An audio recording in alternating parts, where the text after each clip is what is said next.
Mitologia Nórdica, de Neil Gaiman, por Gabriel Alves de Aquino. Os personagens. Muitos deuses e deusas são mencionados na mitologia nórdica. Você vai encontrar vários deles nessas páginas. Contudo, a maioria das histórias que conhecemos trata de dois deuses, Odin e seu filho, Thor, e aquele que foi feito irmão de Odin por um juramento de sangue, Loki, o filho de um gigante que vive em Asgard junto aos Aesir. Odin. Odin é o mais poderoso e o mais velho dos deuses. Ele conhece muitos segredos. Abriu mão de um dos seus olhos em troca de sabedoria. E foi mais além. Por poder e pelo conhecimento da magia das runas, sacrificou a si mesmo. Odin se enforcou na árvore do mundo, Yggdrasil, e ficou pendurado em um galho por 9 noites. Seu torso foi perfurado pela ponta de uma lança, um ferimento gravíssimo. Os ventos agarraram e açoitaram seu corpo dependurado. Ele nada comeu durante os 9 dias e as 9 noites, e nada bebeu. Ficou ali sozinho, com dor e a vida se esvaindo pouco a pouco. Em meio ao frio e à agonia, já à beira da morte, seu sacrifício rendeu um fruto sombrio. No êxtase da dor, Odin olhou para baixo e as runas lhe foram reveladas. Ele as compreendeu, assimilando seu poder e significado. Então, a corda se partiu e, com um grito, Odin caiu da árvore. Ele passou a entender a magia, e o mundo passou a lhe pertencer. Odin tem muitos nomes. É o pai de todos, senhor dos mortos e deus da forca. É o deus das cargas e dos prisioneiros. É chamado de Grimir e de Terceiro.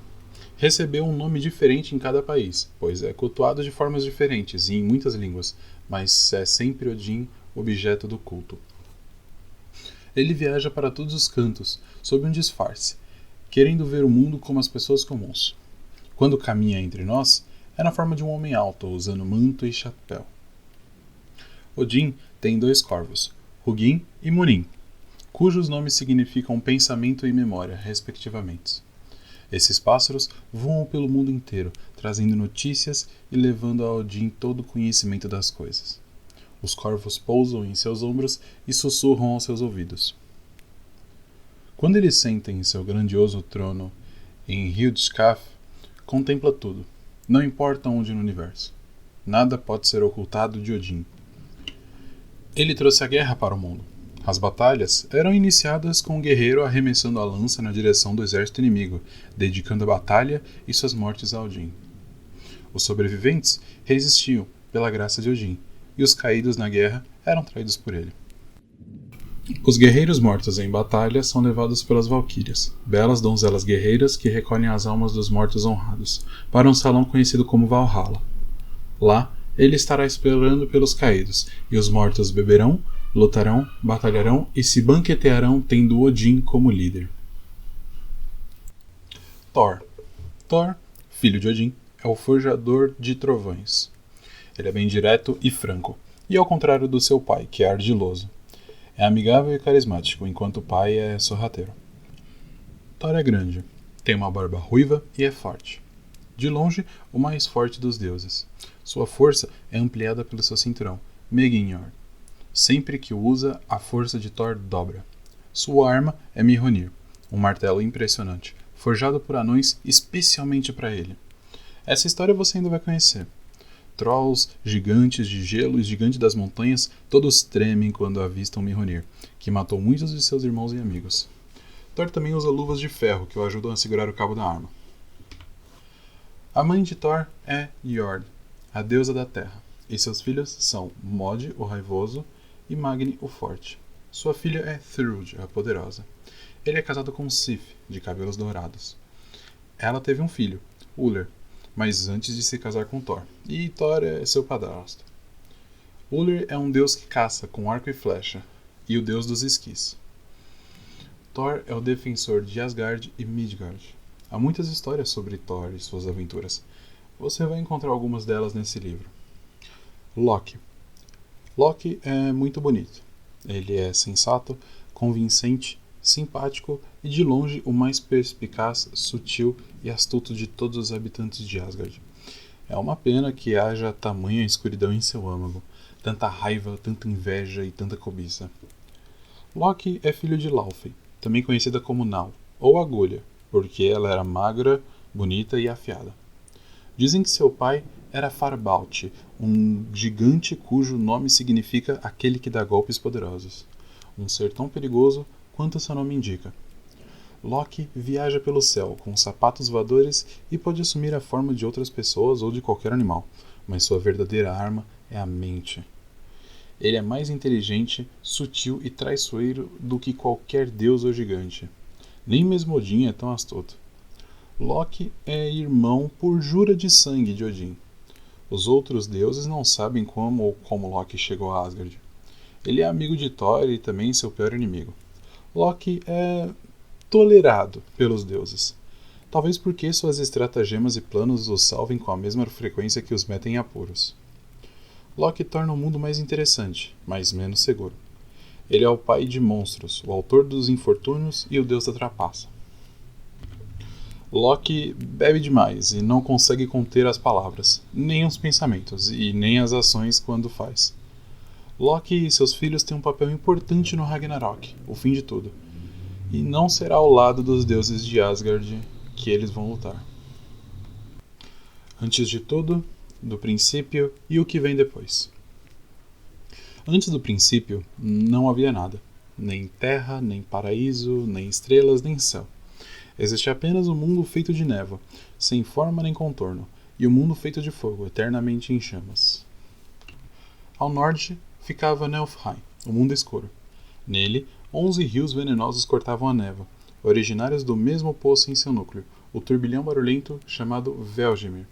Nelfheim era o mais frio do que o próprio frio, com uma névoa cerrada e uma turva encobrindo tudo. Os céus eram ocultados pelas brumas, e o chão era encoberto pelo nevoeiro gelado. Ao sul ficava Muspel. Muspel era fogo, todo ardia e queimava. Muspel era brilhante, e Nalfheim cinzento, tão diferentes quanto lava derretida e gelo. A terra ardia com o calor ruidoso da fornalha de um ferreiro. Não havia terra sólida, não havia céu, nada além de fagulhas e jatos de calor, rochas derretidas e brasas. Em Muspel, no limite do fogo, onde a névoa se transforma em luz, onde a terra termina, ficava Surt, que existia antes dos deuses.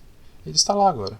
Surt carrega uma espada flamejante, e, para ele, a lava borbulhante e a névoa congelante são como um.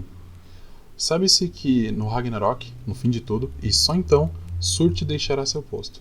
Ele sairá de Muspel com sua espada flamejante e espalhará o fogo pelo mundo, e, um a um, os deuses cairão diante dele. Entre Muspel e Nalfheim havia o vazio, um lugar sem forma, uma lacuna de nada. Os rios do mundo, feitos de névoa, escoavam para esse vazio, que era conhecido como Ginnungagap, a garganta do abismo.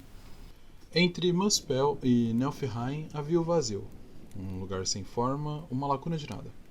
Os rios do mundo, feito de névoa, escoavam para esse vazio, que era conhecido como Ginnungagap, a garganta do abismo. Ao longo de um tempo imensurável, os rios venenosos se solidificaram e, pouco a pouco, formaram enormes geleiras na região entre o fogo e a névoa. Ao norte, o vazio era preenchido pela névoa congelada e calotas de gelo, mas ao sul, mais próximo do mundo feito de fogo, as brasas e fagulhas de Muspel se encontravam as geleiras. Os ventos mornos da terra em chamas deixavam o ar acima do gelo suave e agradável como um dia de primavera. No lugar onde o gelo e o fogo se encontravam, o gelo começou a derreter, e nas águas derretidas a vida floresceu. A criatura tinha a forma de uma pessoa, maior do que mundos inteiros, mais alta do que qualquer gigante que já existiu ou existirá. Não era um homem nem mulher, mas os dois ao mesmo tempo. Esse era o ancestral dos gigantes. Ele chamava a si mesmo de Ymir. Ymir não foi a única vida gerada pelo derretimento do gelo. Uma vaca, sem chifres, muito maior do que a nossa mente pode conceber, também surgiu. A vaca lambia os blocos de gelo salgado para se nutrir, e 4 rios de leite fluíram de suas tetas. Esse era o leite que alimentava Ymir. O gigante bebia o leite e crescia. Ymir batizou a vaca de Aldunla. A língua rosa da vaca lambia os blocos de gelo, e deles surgiam pessoas. No primeiro dia, deixou à mostra apenas o cabelo de um homem. No segundo, a cabeça. E então no terceiro, a forma completa foi revelada. Esse homem era Buri, o ancestral dos deuses. Ymir dormia, e em seu sono deu à luz. Um gigante homem e uma gigante mulher nasceram debaixo da sua axila esquerda, e um gigante de 6 cabeças nasceu de suas pernas. Dos filhos de Ymir descenderam todos os gigantes. Buri escolheu para si uma esposa entre esses gigantes, e eles tiveram um filho, que chamaram de Bor. Bor desposou Bestla, filha de um gigante, e juntos tiveram 3 filhos, Odin, Vili e Ve. Odin, Vili e Ve, os 3 filhos de Bor, chegaram à idade adulta. Enquanto cresciam, viam ao longe as chamas de Muspel e a escuridão de Niflheim, e sabiam que qualquer lugar desse seria a morte certa. Os irmãos estavam presos para sempre em Ginnungagap, o vasto vazio entre o fogo e a névoa. Era como estar em lugar nenhum. Não havia mar nem areia. Não havia gramas, não havia pedras, terras, árvores, céus ou estrelas. Naquele tempo não havia mundo, não havia céu e não havia terra. O vazio não ficava em lugar nenhum. Era apenas um espaço, sem nada esperando para ser preenchido com vida e existência. Chegara o momento da criação. Ve, Vili e Odin se entreolharam e discutiram sobre o que deveria ser feito, ali no vazio de Ginnungagap. Falaram sobre o universo, sobre a vida e sobre o futuro. Odin, Vili e Ve mataram o gigante Ymir. Era necessário. Era a única forma de criar os mundos. Isso foi o princípio de todas as coisas, a morte que tornou toda a vida possível. Os 3 apunhalaram o enorme gigante, e sangue irrompeu do cadáver de Ymir em quantidades inimagináveis. Rios de sangue salgado como o mar e cinza como os oceanos jorraram numa torrente tão repentina, tão poderosa e tão profunda que varreu e afogou todos os gigantes. Apenas 2, Belgemir, neto de Ymir e sua esposa, sobreviveram, subindo em um tronco que os carregou como um barco. Todos os gigantes que existem e tememos hoje são descendentes deles. A partir da carne de Ymir, Odin e os irmãos moldaram a terra. Seus ossos foram empilhados para formar montanhas e desfiladeiros. Toda rocha e todo seixo, toda areia e todo cascalho que vemos hoje foi criados a partir dos dentes e dos fragmentos de ossos de Ymir, quebrados e esmagados por Odin, Vili e Ve durante a batalha contra o gigante. Os mares que rodeiam os mundos são o sangue e o suor de Ymir. Ao erguer os olhos para o céu, contemplamos o interior do crânio do gigante. As estrelas que vemos hoje, os planetas e todos os cometas e estrelas cadentes, são fagulhas que escapam das chamas de Muspel. E as nuvens? Já foram o cérebro de Ymir. E quem pode dizer que elas não estão lá pensando agora? O mundo foi feito no formato de um círculo plano, e ao seu redor está o oceano. Os gigantes vivem na periferia, próximo aos mares mais profundos. Para manter os gigantes afastados, Odin, Vili e Ve ergueram um muro a partir dos cílios de Ymir. Construíram em torno da parte central do mundo. Eles batizaram de Midgard tudo o que havia dentro desse muro. Mas Midgard não era habitada. Tinha belas paisagens, porém ninguém caminhava por suas campinas e nem pescava em suas águas cristalinas. Ninguém explorava as montanhas rochosas e nem contemplava as nuvens no céu. Os irmãos sabiam que nenhum mundo é mundo até ser habitado. Os 3 vagaram por todos os lugares, procurando por sinais de vida, mas nada encontraram. Até que, na orla de seixos à beira do oceano, se depararam com 2 troncos, lançados ali pelas marés. O primeiro era o tronco de um freixo. O freixo é uma árvore bela e flexível, de raízes profundas. A madeira é boa para entalhar e não quebra nem racha. Do freixo fazem-se bons cabos de madeira ou hastes de lança.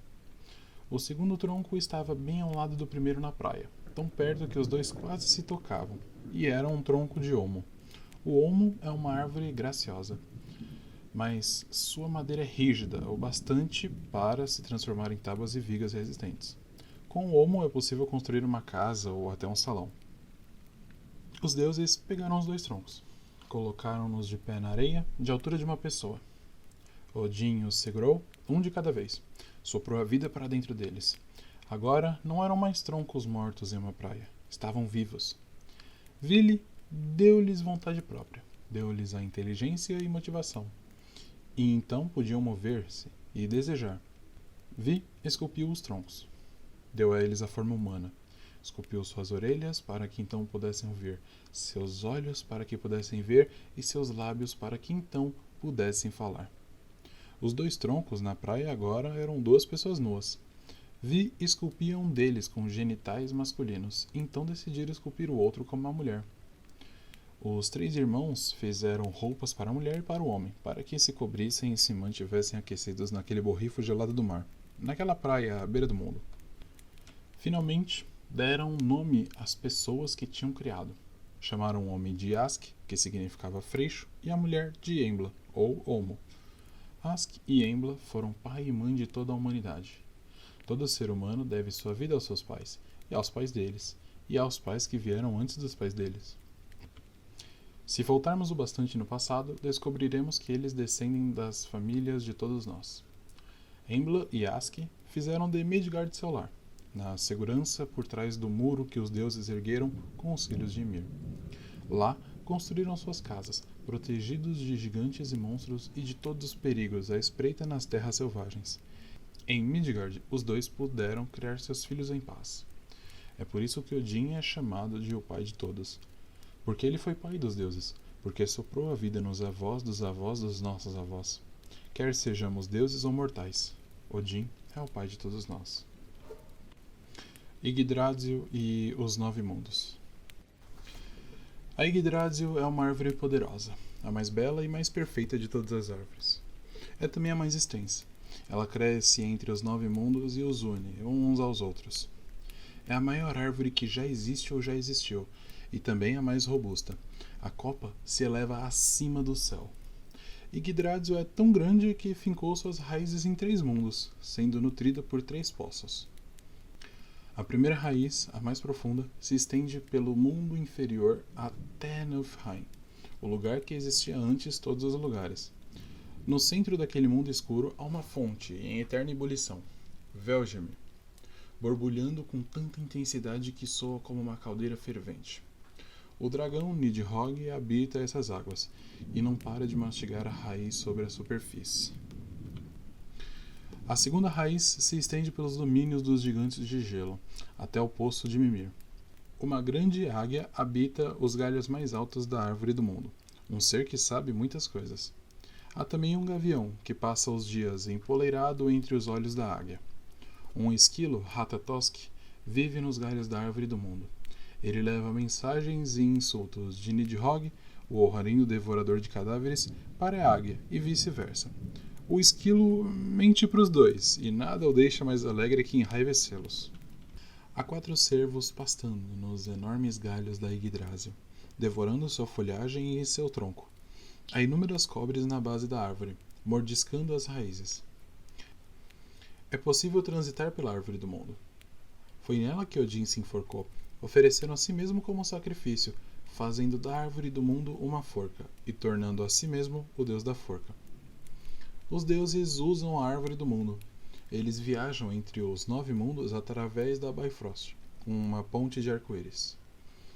Apenas os deuses conseguem viajar pelo arco-íris, pois a ponte queimaria os pés de qualquer gigante de gelo ou troll que tentasse atravessá-la para chegar em Asgard.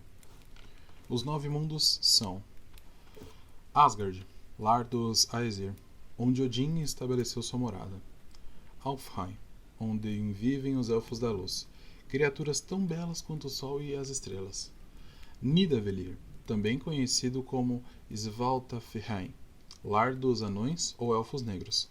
Vivem sob as montanhas, onde erguem criações impressionantes. Midgard, o mundo de mulheres e homens, o mundo que habitamos. Jotunheim, onde os gigantes de gelo e os gigantes de montanha vivem, circulam e constroem seus salões. Vanaheim, onde existem os Vanir. Tanto os Aesir quanto os Vanir são deuses. Unidos por tratados de paz, muitos dos Vanir vivem em Asgard com os Aesir. Nilfheim, um mundo escuro feito de névoa, e Muspel, o mundo das chamas, onde Surte aguarda. E também é um mundo cujo nome vem de seu governante, Hel, para onde vão os mortos que não tiveram uma morte honrada em batalha.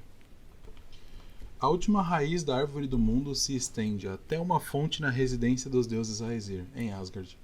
É ali que, dia após dia, os deuses se reúnem no conselho, e é ali que vão reunir nos últimos dias do mundo, antes de partirem para a batalha final, o Ragnarok.